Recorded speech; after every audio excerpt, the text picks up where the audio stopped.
You are live. Hello, welcome to another episode of the BOINC Radio Podcast here on the BOINC Network Discord server. Today's episode 105. We're talking about the BOINC Census. Woo! Give me a woo or something. Okay, fist pump. We'll take it.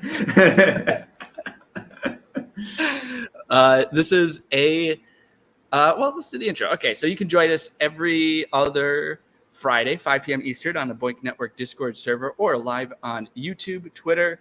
That's it. For a live discussion on all things BOINC, feel free to jump into the discussion on the Discord. We'll bring anything you say into the chat here on the stream.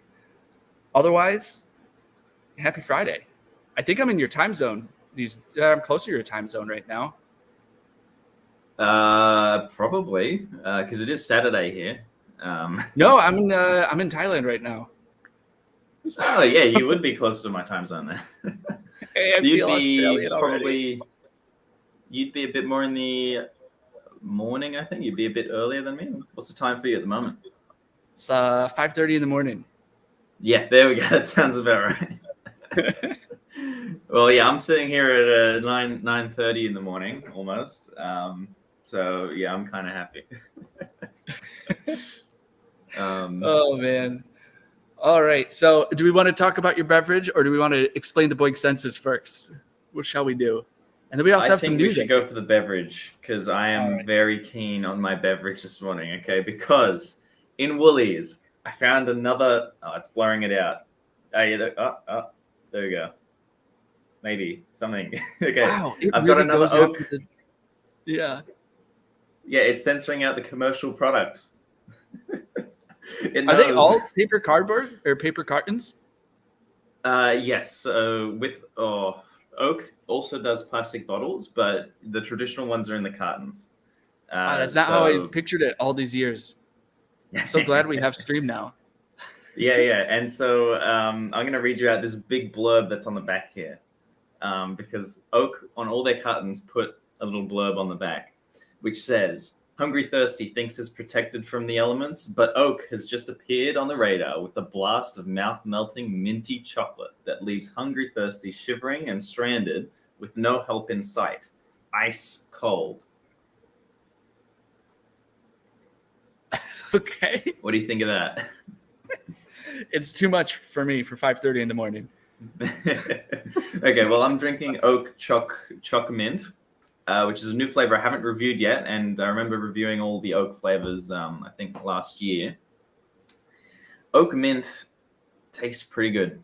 Like, probably so good that I'd probably rank it above Oak Chocolate. Purely because it's not so, like, pungent and thick and sugary. Like, it's got a fresh kind of feeling to it because of the mint.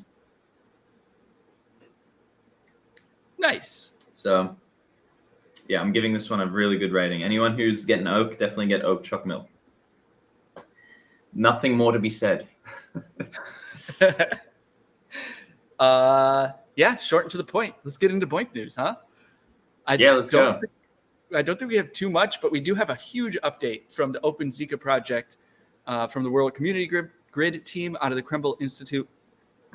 How's that going, by the way? How's the transition going? Is anyone crunching WCG and is it smooth at this point? While y'all put your responses in the chat, we'll start reading this. It is, again, a very long post, so we used good old AI to summarize for us. Bless you, technology. The Open Zika project was started in May 2016 by Dr. Andrade and Dr. Ekins and Dr. Perryman to identify inhibitors for the Zika virus in collaboration with World Community Grid. This was from IBM at the time. The team screened 7,600 potential compounds and reduced it to 8, 5 of which became viable to be safe. So that's where the computational resources were used, screening the 7,600 proteins into 8. That's so freaking amazing. Okay. So they then created a library of 30.2 million compounds to be tested against the Zika virus proteins in March of 2017 with the help of WCG volunteers. So that's, again, where the computational resources were used, screening 30.2 million compounds just with our computers. The tests then continued until December 2019 when the project was deemed completed. And in October 2022, the team's research was published in the Journal of Chemical Information and Modeling, and they identified 61 of the 30.2 million compounds of interest for further screening. Again, they screened 30.2 million compounds down to 61, just plain old 61 with our computers. The compounds were filtered using machine learning models and medical chemistry inspection, and 5 compounds were selected as they actually inhibited the function of the viral proteins. So I'm assuming of those 61 possible compounds, they got the 5 out of wet lab experiments. And then 8 compounds were also identified as being able to protect cells from death caused by the virus with low toxicity. So they got quite a few results out of all the work that our computers did over these 4 years. The researchers are now looking for partners for hit-to-lead optimization and chemical synthesis for further experimental validation. So this is one of those projects, started 2016, ran some magical computations on our computers over the years, screened 30 million compounds down to 61, and is now like putting that in a lab where it looks like they have 5 to 8 that hopefully will go into like clinical trials someday to actually stop Zika. That's pretty cool. Yeah. First thing I want to say thank you for World Community Grid for reporting on this, because it's important to always let the community know what they've done and how they've contributed. And second of all, the Zika virus has been something that we've kind of like forgotten about. I'm pretty sure it still exists en masse around the world. So it's still something that affects everyone day to day. And hopefully if one of these compounds actually gets to the end stage where it could be used to either treat it or prevent Zika virus, then this would truly be a blazing success of BOINC. Not to say that we haven't already succeeded, because cutting down 30 million compounds to, I think you said 62, was it? Or 61? 60, yeah, 61, 62. Yeah. So that's insane. Like that there is a success in itself. So everyone that's crunched World Community Grid and Open Zika, congratulations on you. Yeah. And in the chat, we got some responses. It seems like WCG is up and running again with no issues so far. Thanks, Sackpop, Toastone and Weber. Hey, good morning, everyone. Happy language talking. So that's awesome. I'm glad they're up and running. I know that transition must have been insane because it's a huge project. But yeah, I absolutely agree with you, man. This is, if they like, Zika's a huge deal. And it's just going to get worse with climate change, right? It's moving from Central America and like the more humid, hot climates up north as it gets warmer in the summer and more humid. It's just becoming more of a problem. So it's cool to have a project that we can all contribute to, or did contribute to help fight it. Absolutely. I think that's all the news that we had today, unless there's like really small things. Milky Way has new runs that you can use. But yeah, I think we should just go straight into the BOINC census. Let's do it. So I'll lay out some context and then you go. This was and I'm going to try and figure out how to screen share it as well. So hopefully we can do that on here now. Yeah. Go ahead and give us an intro. Yeah, the BOINC census was a census put together by the Science Commons Initiative. It ran for probably like 3 months throughout the fall. It ended on January 1st of 2023. The goal was to really just collect data on the user base of BOINC. The last census, or like general community user base poll, was I think 2006. And like 2006, BOINC was fairly big. So massive response to that poll. In this poll, we got nearly 1,000 participants responding. And a lot of great feedback on the user base, which Delta will go through. He'll also be presenting during the BOINC workshop, which is a news item we got to remember to echo every time we do it on radio. The BOINC workshop is taking place March 1st and March 8th. Go to boincworkshop.org for more information. But Marcus will be presenting the findings there. And hopefully the community will be able to have a conversation together about what the data means, what we can do with it. There was already some great responses on like the Reddit posts and whatnot about sort of the demographic shock of BOINC users. I think it's like 99% men. So there's a lot of information to be learned for further outreach. That's the primary goal. Like, how can we grow the user base? Who do we already have? Who do we probably need to target? And also, how can projects use this information to get information about what they do out to the user base as well?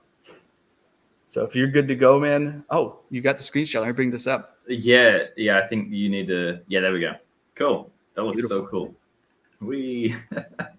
All right. So with the we conducted the BOINC census in 2022. It was around kind of like the November time all the way up to the new year. And as Jeringer said, we got a total of 1,100 responses, but only 939 were actually completed. Like, this is when someone actually goes through the full form. We got a couple of responses where they went through half the form and then they dropped off. But the thing is, we got an 84% completion rate, which is pretty good. And it's good to see that 99% of the people who went through this form have used BOINC before. I'm curious about that 1% though. Yeah, I am kind of too. But the thing is, I did make the census in a way where people who don't know about BOINC can still like put in their answers. There's a lot of like it's a genuine interest. Yeah, so it's good to see that most of the people that did do the census actually have used BOINC before, because that means that the majority of the results below would be more or less valid and more relevant to BOINC itself. Well, that 1% too, it's going to be like, why are they filling out the census but have never used BOINC? Like, do they just like the idea and this is the first time seeing what BOINC is? And then, so it's going to be interesting to hear about this. Yeah, I don't think I reported directly on it in the census, because after all, there's not really enough data to report on for that. Yeah. But either way, let's take a look at demographics. So I asked quite a few demographic questions, and I tried to keep them as very broad and as not very intrusive as possible, because there were quite a few people who said, I don't want to tell you my age, I don't want to tell you my gender, I don't want to tell you where I'm from, I don't want to do any of that. That has nothing to do with BOINC. In reality, it kind of does. So to get the best of both worlds, I made it as least intrusive as possible. So as far as the gender is concerned, and I think I remember seeing a comment on Reddit as well that the BOINC community is predominantly male, and you could pretty much say that it is almost all males, because I think based off of I did a quick pie chart before I turned this into a bar chart. I think it was around 95% male, and then the rest of it is either female, other, or prefer not to say. So if you were to bet on coming across someone else in this community and guessing that they are male, then you could put money on it, I'd probably say. And the good information that comes from this is there a reason why there aren't that many females in this community? Is it a bad thing that the community is filled with a whole bunch of people who identify as male? The other section that I put into the gender question also reflects somewhat of the LGBT community. If there are people who identify as a gender other than the two binary male or female, which was quite a small percentage. But nonetheless, Jeringer, what do you think of the gender distribution? We got some work to do. I think ideally the percentages would reflect the general population, of course, but I think it's an easier target maybe to reflect the scientific community, at least, Yeah. where it's not 50-50, but there's still a better distribution or better equality of participation. I think we should, as people think about getting BOINC out into the world, we should think about how can we target people who are not just men in their 30s in undergrad. And I will say, like, it's frankly shocking to me that the highest population or the highest age group is the 31 to 40 group. And the highest level of education is undergrad. I thought it would be a much more skewed on the older side, and much more skewed sort of post-grad. Yeah, so let's talk about it a little bit. The interesting thing about the level of education is that if you consider university undergrad and university postgraduate, those two categories themselves make up 2/3 of the BOINC community that was surveyed in this poll. So from that, you could probably say that it's somewhat likely that that 2/3 of the BOINC community are university educated, which is quite astounding. It's a very highly educated community. But yeah, in terms of the age group, I was interested to see that there are a lot of young people in there. I would like to see probably a little bit higher on maybe the 17 to 20 age group, because I know that I picked up BOINC when I was actually I picked up BOINC when I was 14, I think 13 or 14. So yeah, I would have liked to see a bit more on the kind of teenage sort of age group there. But yeah, there are quite a few veterans by the looks of it. You can see that the 70 plus age group outweighs the 17 to 20-year-olds, which is quite interesting. I would love to see that graph like composed on like demographic trends, because I know in just the world in general, there's a growing older population and a shrinking younger population. So I wonder if this meshes with that, or if this is unique to BOINC, where BOINC is sort of it's not picking up a new generation of users at all. Yeah, I'll tell you what, Jeringer, as we do more censuses,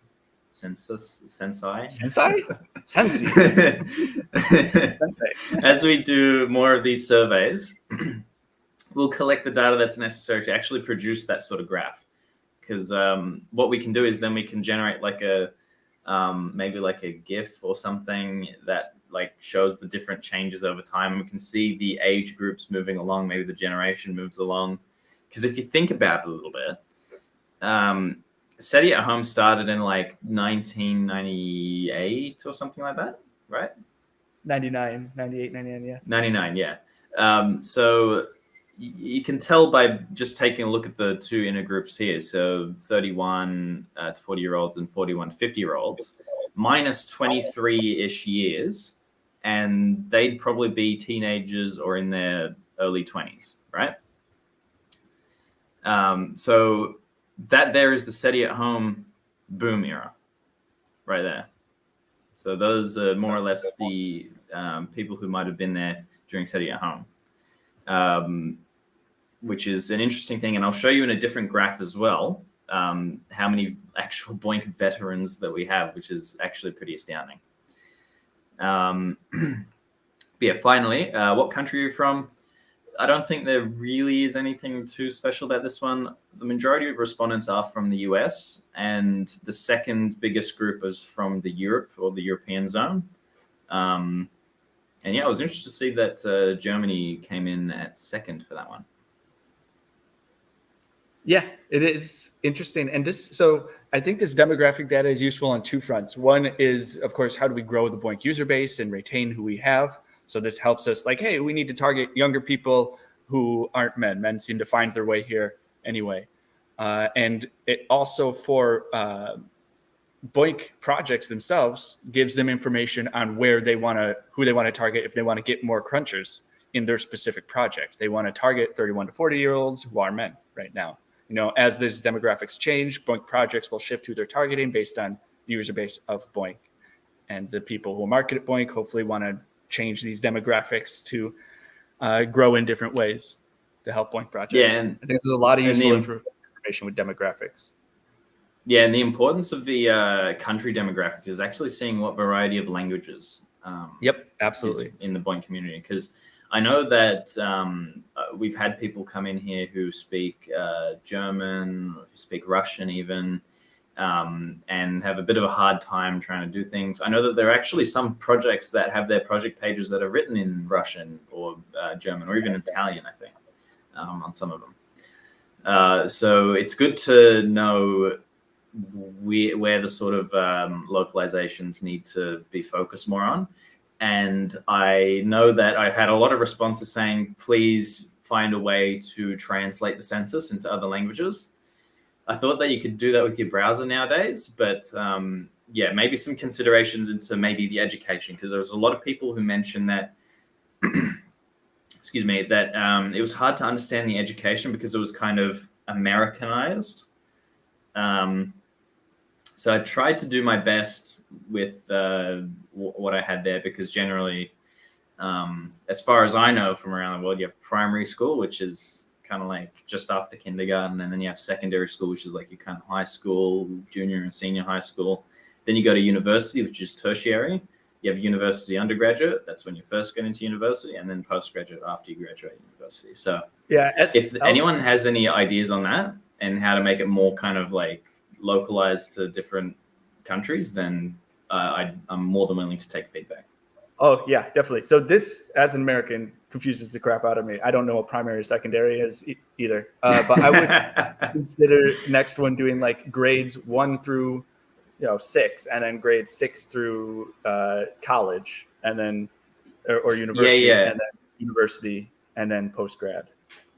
Yeah. Otherwise, what I think I can do with the form is I could put like a little like question mark next to it. So if people are having trouble understanding what it is, they can just like click on the little question mark and say, this is the equivalent of grades 1 through to whatever in America. This is the equivalent of something in Germany. This is the equivalent of something in France. I think that's a great stuff idea. like that. Yeah, I'll see if I can do that next census. And this speaks to a larger discussion around the census, guys. If you think of feedback on how to improve this for next year, Marcus is radically open to feedback. Let's make it better. Let's get more information for the BOINC community to use to make BOINC better. Absolutely. There are some Reddit posts up. So if you go onto Reddit, r/BOINC has a post on there. And I'm pretty sure we've cross-posted around a whole bunch of places. So if you find a Reddit post, leave your comment on it. I'll check it out. And yeah, I'll incorporate it into the next census. Okay, let's take a look at how people use their BOINC devices. So we can see that the majority of people have probably 1 to 5 devices by the looks of it. You got a couple enthusiasts who have like more than 5 devices. And I was surprised to see that there were a bunch of people who have 0 devices, which is strange. Excuse me. So yeah, then I asked people how many of those devices are mobile devices. We have a massive amount of people who said none of them are mobile devices, and a few people who said that I have 1, and then all the way through to 5+. If you look at that as a pie chart, which I have on the right here, 77% of people said that they do not use BOINC on mobile, whereas 23% said they do. And probably a good reason for this is that BOINC is not on the App Store or the Play Store. Rather, you have to manually install it using an APK. And I know this is high on, I actually don't know where it is on the priorities, but I know it's on the minds of the people who are developing this great open source suite. So guys, get in there and help them develop this. But getting BOINC in mobile through some means or another, getting it in the stores, finding out ways to do that is something that the devs want to do. So I'm very glad we've started the census before that's done. So assuming that the developers get to a point where they figured out how to do this legally, we're going to see that shift when the BOINC gets into the App Store, if and when in this data we collect from year to year. I can't wait for that to happen. Yeah, and the importance of that is that we have projects that do run on Android as well. That's an important thing, because if we don't have any projects that run on Android, then what's the point of having a mobile app? Yeah, I'm actually curious. This is scroll back up to the mobile data. We might be able to infer some stuff about power users through this data, like, because it's not simple to get it running on a phone necessarily. So we can assume that anyone who has one or more mobile devices are power users. And maybe in the next census, we want to dive into what power users are thinking in terms of how they would like the program, how they would like BOINC to more fit their needs, and how they think it would improve, and how maybe they feel like they want to contribute but can't, because power users generally love the software they're using. So how can BOINC make it easier for them to contribute to the advancement of BOINC? But I think there's a lot of great information we can infer from collecting this information here. Absolutely. Another simple chat. How often do you run BOINC? I asked from a few days a week. Yeah, 24/7. The majority of people run it 24/7. I mean, I practically run it 24/7, except seasonally. Like, for example, right now, all my crunching rigs are turned off, because if they were on, I wouldn't be here. I'd be melted on the ground because of the Australian summer. There was quite a few feedback saying exactly what I said, running it seasonally. So I might add that answer in there into this question later on. Yeah, this is. I mean, this is interesting to me to see that, like, there's such an emphasis when we're talking about BOINC that you can go into your settings and make it run only when it's idle. And there's a huge emphasis on that, and it looks like not many people use that. So it's not. I think there's a lot of things we could talk about regarding why, but I think some data that's missing here, maybe we put in the next census, is if you run 24/7, is this on your main PC, or do you have a dedicated rig that you have on 24/7? And then if you use BOINC on your main PC, are you also running it 24/7, or are those the people who are only doing it when it's idle? Like, let's see how useful those features of run when idle actually are to the user base, and seeing how this changes over time. If we get BOINC into more users, like if we can get it to a more general population, does the only when idle increase because we've got people who are just using their daily PCs to BOINC? Like, yeah, I think there's a lot we can add on this section in the next census, and a lot we can still, again, infer right now. Yeah. And yeah, I was interested to see that not a lot of people use it running only when idle. But then again, most BOINC apps nowadays you can run while just doing anything on your computer. Like, I don't have many issues running GPU apps and playing games at the same time. I would only do it during the winter because that's when I need to heat up my room. Yeah, like, I've not had any issues personally with running other things in the background alongside BOINC. So yeah, maybe it's time to move along from that, but who knows? We'll see. All right. So I did ask a lot of questions regarding the impact of BOINC. So the first one is kind of like the perceptions of, like, oh, how much impact do you think you're having? Whereas the other ones are kind of like more or less external impacts, like how you're impacting the environment, how you're impacting other BOINC projects. So first of all, I found it kind of a bit sad that people were not very optimistic. The biggest response for impact was people saying that they think they only have some of an impact on the world from their contributions. I would have thought that a lot more people would have said that they have a big impact on the world. But yeah, I'm surprised to see that a lot of people are a bit pessimistic about things. What are your thoughts on this one, Jeringo? I don't know. Like, I see the argument for drawing this to pessimism, but I don't know if that's necessarily the first place I would go. I think it's maybe an indication of why people BOINC, which is it's something like they're passionate about science, and it's almost like the only way they feel like they can interact with the process of scientific discovery. So that's why they BOINC. It's not necessarily to make an impact, it's to fulfill a selfish need, which is great. That's how humans operate. So that's why they BOINC. It's not to make an impact, and that's why they think, yeah, some impact, but I'm still doing something that I feel good about. So that's great. I would love to see that sort of question in here. Like, do you BOINC? Do you use BOINC because it makes you feel good? to contribute to science, or do you use it because you're trying to make a change in the world, or both, or something like that? Give people a couple options. I also think maybe this has to do with communication. For example, I bet you if we were like live tracking people's emotions when we were going over the World Community Grid news about Zika, while we were talking about that, probably the feeling of making an impact increased.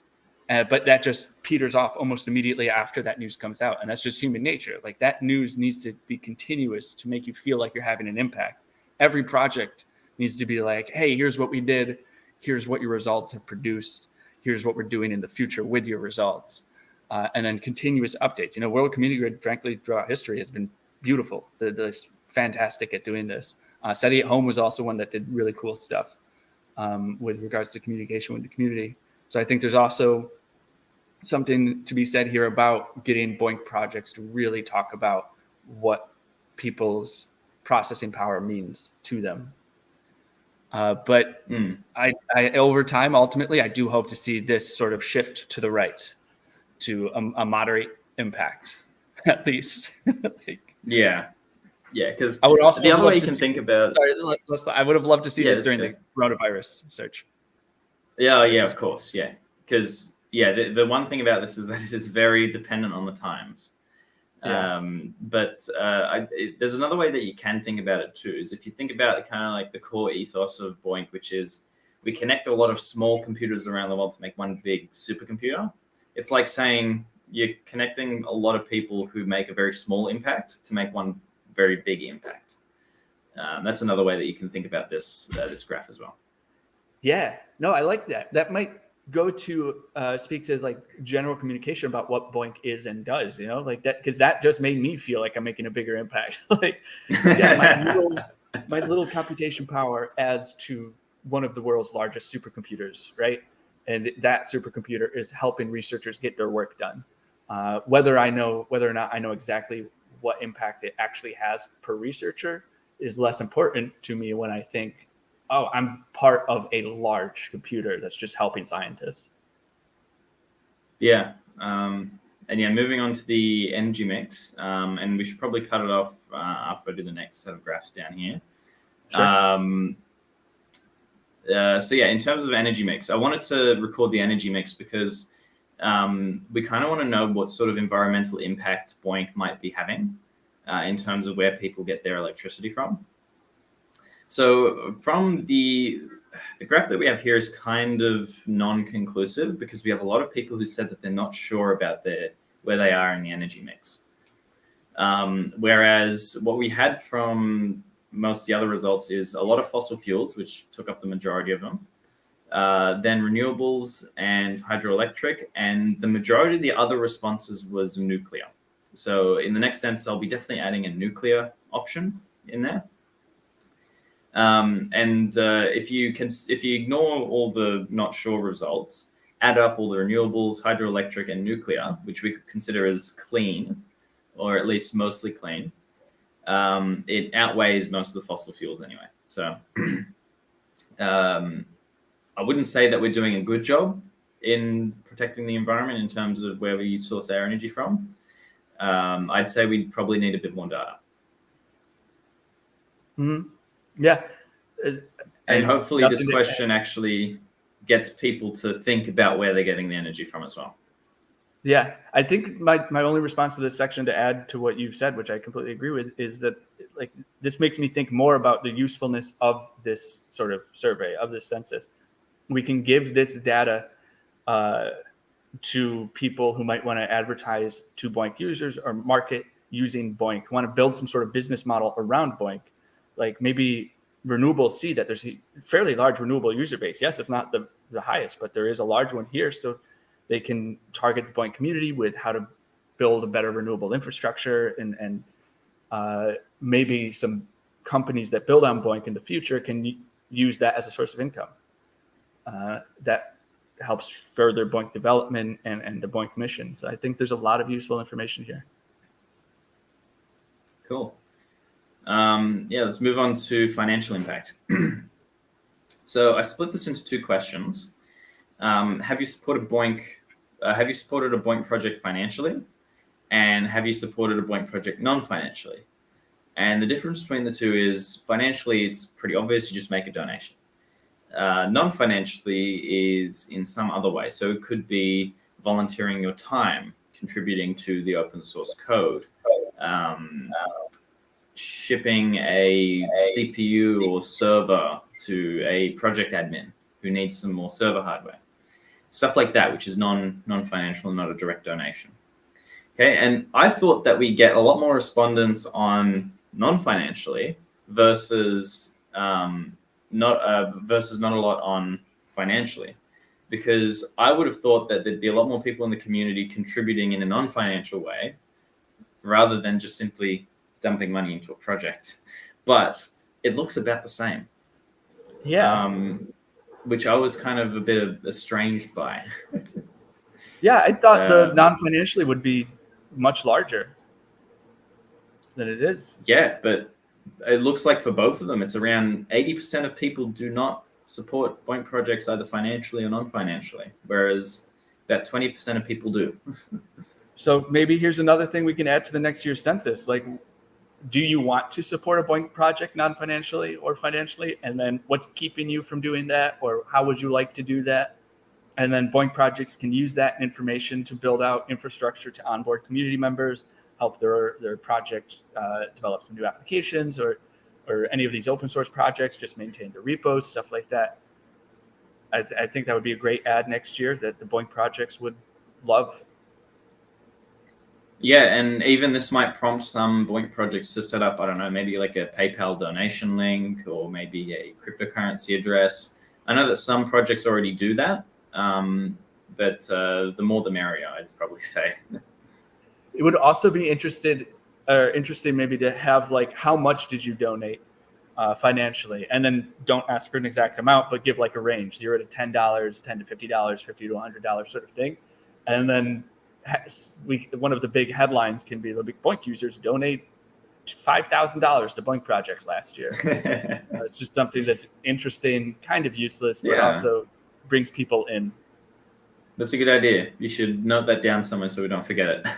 Oh, I'm definitely gonna have to go back through this recording and note down all that. I think we should put like an issue on GitHub or something. That way I can track it all. Oh, this is on the Science Commons Initiative repo, right? So anyone who wants to do that. Yeah, both the code for generating all of this stuff and the data and this HTML web page is all open source. So if anyone wants to go and check out the data, check out the code that I used to generate all this, verify whether my work is actually correct, go for it. It's all on the Science Commons Initiative GitHub. And if you want to put down ideas, make them issues, and we'll have a discussion right there on GitHub. That would be what a great way to start contributing to the Science Commons Initiative, which is an entirely volunteer initiative or volunteer nonprofit, legitimately registered. We actually just got our legal recognition as a 501c3. We got that approved just the other week. So we're ready to get going here, and you'll see some updates regarding how to donate to us. We already have some money in the bank that we want to use to fund microgrid, which is a way to get researchers who have a small amount of data but not enough to really justify creating their own BOINC project, how to get these researchers into BOINC through this sort of umbrella project called microgrid. If you are a software engineer and you want to help out with that, please do come in and join us and help build this microgrid initiative. We want to do a lot of other stuff with the money that we've got right now, and any donations that we happen to receive over the coming years. Yay, SCI pitch. All right. I think we should probably end it there. We've just about hit 40 minutes. And we're literally about halfway through the BOINC census. So we're making good time. Yeah, this is probably probably so 2 we'll weeks. do this next year. Yeah. Or next radio. Yeah. We will be doing the BOINC census next year. But yes, we will also be presenting the rest of it in 2 weeks when we do our next radio. That's awesome. So thanks, guys. Thanks, Marcus, for putting this together, and the rest of the SCI team who helped review all the questions and go through it and help you compile stuff. Thanks to everyone who filled out the survey, the census. And we'll we'll see y'all in 2 weeks. And don't forget to check out the BOINC Workshop, boincworkshop.org, March 1st and March 8th.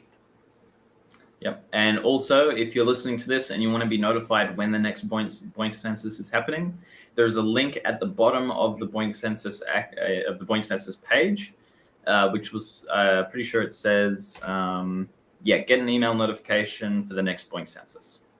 And if you sign up to that, so we have the SCI has a blog and a newsletter, and I think we set up a very specific newsletter that's just for this census. So if you sign up for that, you'll get nothing else from the SCI except for an email next year that's like, hey, we're doing the census now.